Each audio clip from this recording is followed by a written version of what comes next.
In this video I'm going to refute the argument for the flying spaghetti monster. I use the example of the flying spaghetti monster because it's the argument that the atheists use the most at the moment.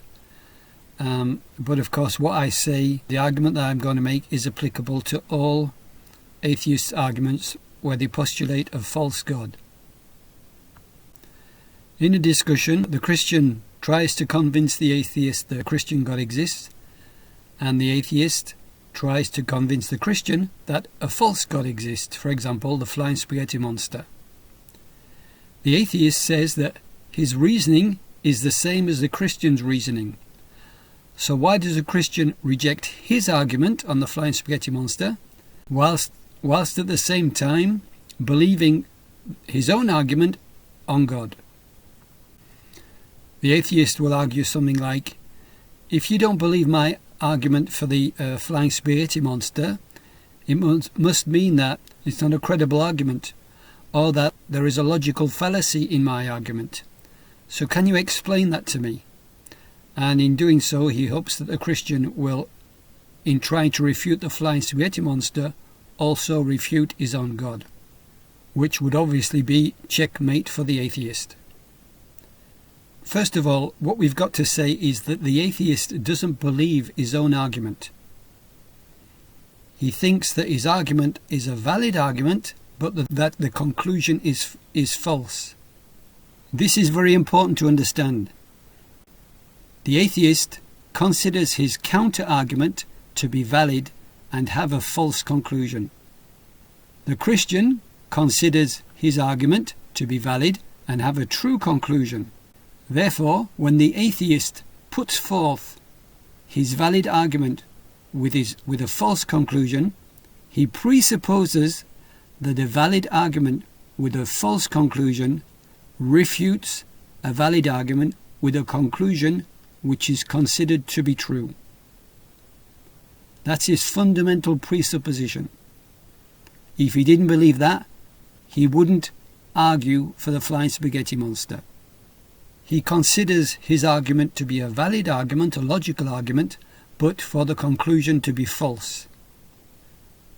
We know this because he says he's an atheist. Therefore, he doesn't believe that God exists and that this God is the flying spaghetti monster.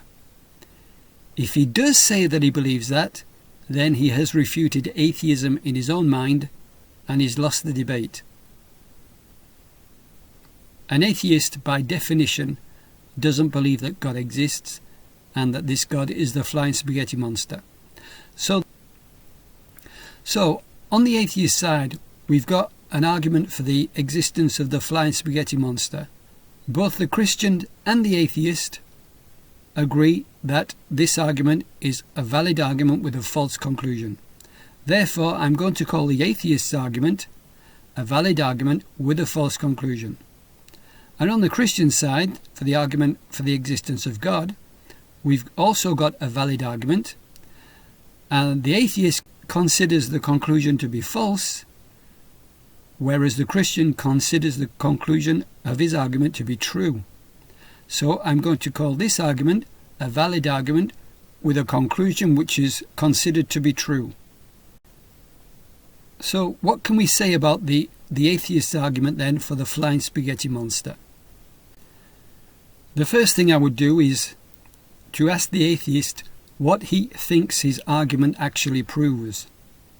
Because we know that he considers his argument to be valid but with a false conclusion, I would ask him what he thinks an argument with a false conclusion actually proves, or what he thinks an argument with a false conclusion actually refutes. I'd like him to explain what he thinks his argument with a false conclusion actually refutes. The second thing I would say to the atheist is, because the Christian considers his own conclusion to be true, in order for the atheist to refute the Christian's argument, the atheist has got to refute an argument which the Christian considers to be true.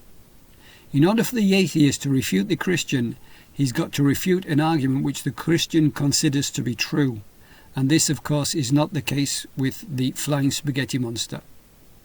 But these are minor considerations compared to the main logical problem with this argument.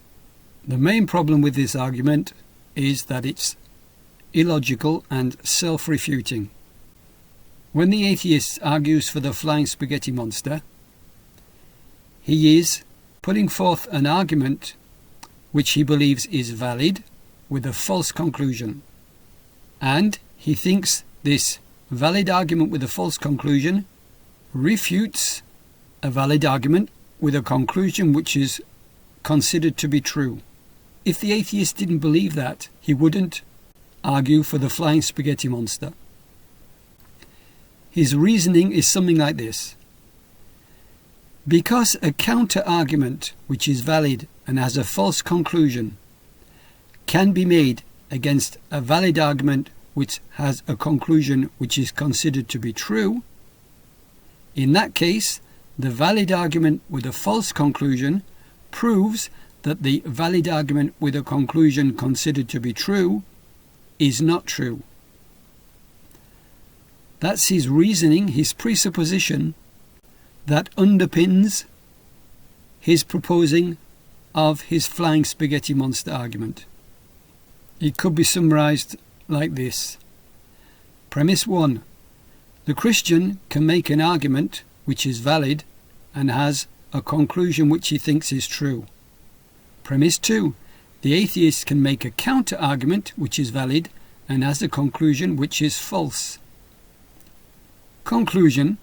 The counter-argument which is valid and has a false conclusion put forth by the atheist proves that the valid argument with a conclusion considered to be true from the Christian is not true. The first thing we need to notice is that this argument is a non sequitur. The conclusion in no way follows from the premises. Therefore, the presupposition underpinning the atheist's argument, when he offers his argument as a counter-argument against the Christian God, the presupposition underpinning that is an irrational argument. But it gets worse. We've seen that in order for the atheist to propose his counter-argument and for him to think it's an effective counter-argument, he must reason something like this. Because a valid counter-argument with a false conclusion can be made against a valid argument with a conclusion which is considered to be true, in that case, the valid counter-argument with a false conclusion proves that the valid argument with a conclusion considered to be true is not true. But the atheist thinks that this argument is a valid argument with a true conclusion. He thinks that argument that he just presupposed is a valid and true argument. In that case, all I need to do in order to refute this argument which underpins his argument concerning the flying spaghetti monster is to advance a valid counter-argument with a false conclusion. Because according to the atheist, because a valid counter-argument with a false conclusion can be made against a valid argument with a conclusion considered to be true, that proves that the valid counter-argument with a false conclusion proves that the valid argument with the conclusion considered to be true is not true. And then maybe the atheist would object and saying, no, but I'm not saying that the flying spaghetti monster argument refutes the argument for the Christian God, but I'm saying that because I can make this counter-argument, that proves that your argument for God doesn't actually prove anything. In that case, the atheist's argument is now the following. Because a valid counter-argument with a false conclusion can be made against a valid argument with a conclusion considered to be true, then the valid counter-argument with a false conclusion proves that the valid argument with a conclusion considered to be true doesn't prove anything. And once again, the atheist thinks that this argument is valid and is true. Therefore, in order for me to prove that his argument doesn't prove anything, all I have to do is to advance a valid counter-argument with a false conclusion, because according to the atheist, if a valid counter-argument with a false conclusion can be made against a valid argument with a conclusion considered to be true, that proves that the valid counter-argument with a false conclusion proves that the valid argument with a conclusion considered to be true doesn't prove anything. Yep, the atheist's presuppositional reasoning, which led him to advance the argument for the flying spaghetti monster, is self-refuting. The atheist's presuppositional reasoning, which led him to advance the counter-argument of the flying spaghetti monster and think that that was a good counter-argument to the Christian God, is self-refuting. And this is the case whether it's the flying spaghetti monster, Zeus, Thor, Godzilla, whatever.